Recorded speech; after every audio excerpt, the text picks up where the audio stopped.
God loves us so. If not,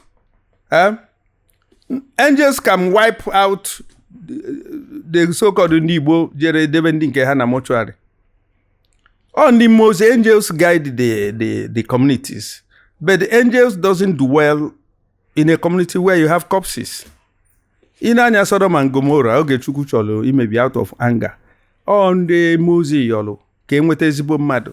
Ọrịa. Yes. Finally, enwere onye enwetere. So the angels are begging us to help the souls of God because all Chukwu nwe mkpụlụbi. Anyị enwere mkpụlụbi, all Chukwu nwe mkpụlụbi, and Chukwu chọrọ ka every soul chiga back to its source so that I can give it assignment. Onye na-asa na mkpụlụbi wa anyanwụ, and ebe mkpụlụbi na-echiga na anyanwụ. That's what you send the ray to draw back the ise. Ọ bụrụ mkpụrụ osisi, ọ dọrọ ha mkpụrụ osisi a memazi elu forever and ever. Ị ka ajụ mango ikunye na begi, why would you since up to amity today? That is the combination of the energies that create the existence. You say now you don't believe in faith, that you believe in facts. But do you agree that Ndi Igbo are people of faith, that Ndi Igbo ha kwenye n'okwukwe? Because if onye chọ ịnabawara n'abalị asị akachifo, you know, it is the hope, is the faith that you would wake up. Onye je bodo je say kanje kampota. You know, onye achọ inyi mara say aje nke ọma, you know, reincarnation. Do you, because those things are not facts. Don't you think that na Ndi Igbo are people of faith? When you tell me it's because ha na-ekwifa na how people of faith, you are exhibiting what you are. You are part of God. You are part of God that you have actually manifest in your brother. Go well. Or by faith. Or by fact. Because you and him in soul and terra are one. You have said, nah, go well. Or by faith. Kachifo abro by faith. Kachifo una Chiefo, because we are part of Chiefo, you're already part of tomorrow. In spirit, we are one. In soul una terra, we are one. If you understand this, then you malo, even a amazing ceremonial talking, it will meaning. Next mado Kachifo abro faith or authority. We have to authorize, like now, ago na ago, isieni, ilieni. Ije welongpolo kona na, ekona na iwuju no yepu. Inidro faith from Nana by mechanism of existence, by authority of creativity. Iwu jini ihe kuru yepu. Obu no puru imano nwere infection. So this is even a lot cosmetic something eji obu ai napo our mentality, creativity. Nothing like faith. Faith can move mountain is not truth. What can move mountain is bulldozer and the dynamite. The faith bu ani na onwere faith ye megi. Okay, ndị kuzela anyị ụka. Onye ọbụla nọ n'obodo Igbo na ọkụkọ mmiri malụ. Okay. Because of code. Ngwa ha were faith welu chụọnụ winter. Impossible.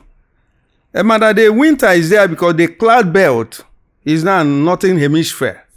The cloud belt has moved into northern hemisphere. That's why you have cold weather there. Because of the all this cold Antarctica, what do you call that in here? So now cloud belt today only frozen.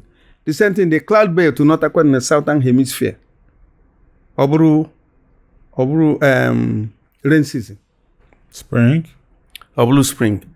So like now, if I have another the cloud belt will now leave western world and come to tropical area. It will become summer. It will become rain season.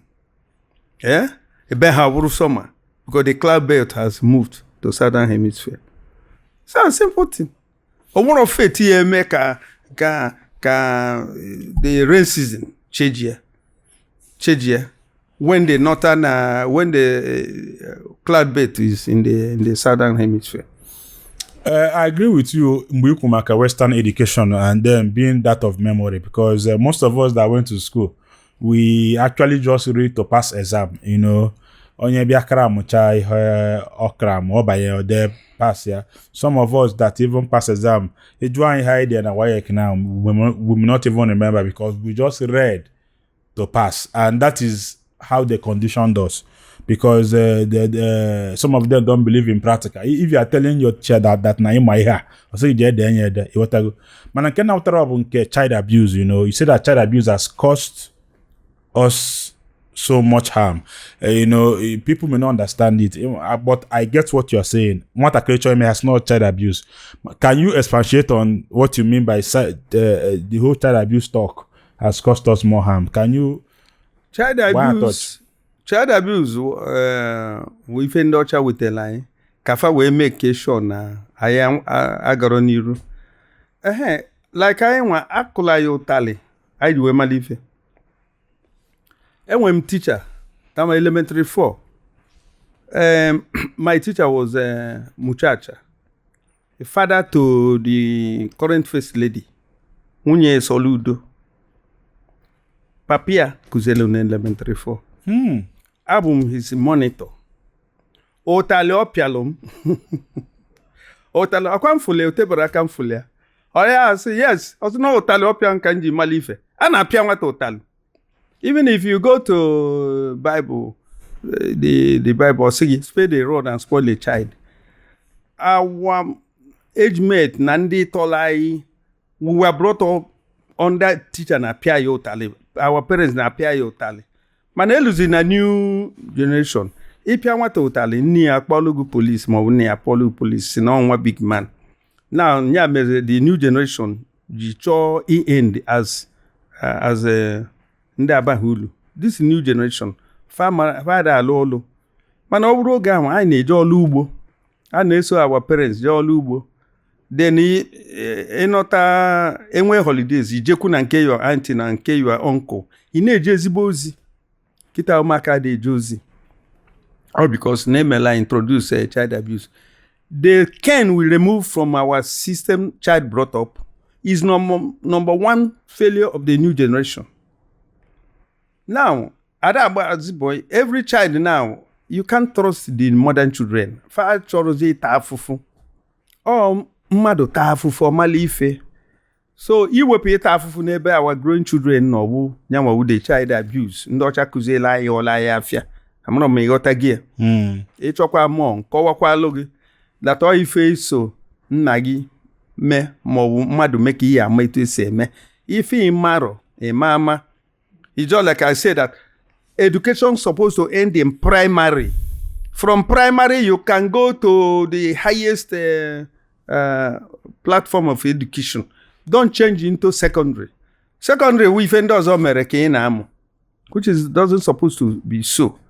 Even on some of the Western education continue well in terms of primary.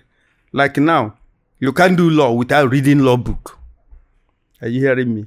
So reading that law book is part of skill acquisition and practical. Making a good law book. Then, at the same time, if you look at pharmacy, you must know what you are doing in terms of a mixture of the chemical. Then, if you look at medicine, you must know how to know about sickness. You must study. Man, always the type of if I na kakoko, if you look at engineering, I haven't seen. That's why since Nigeria now produce engineers. Why should street urchins still come to Nigeria to be the contractors? Hana our presidency and the governors in shaking hand. Whereas the real engineer in Europe cannot come to Africa for anything. I know. Why? You can't afford them. You can't afford to pay them. Hana street jobless. Hana potana buy. Hana elini with our head of state and even, you know. So when you go to there, if you say with the engineers, like if you go to China, you can see 14 decking flyover. You go to Dubai, you see 200 or 400 story buildings. Those engineers ama be ebe na alugota na all these things. What? Dalorin, Yes. you mentioned about industrialization and the role you played in Taiwan and everything, and then and for Navy spare parts and everything. Keys were for when it comes to industrialization. How are we faring as a people, as a country, as Igbo? Where are we getting it wrong and where are we getting it right? Go ahead. Efulu ndị Igbo, ọwụ na ahapụrụ ndị Igbo, ife anyị eme na Nigeria edebeghị ede.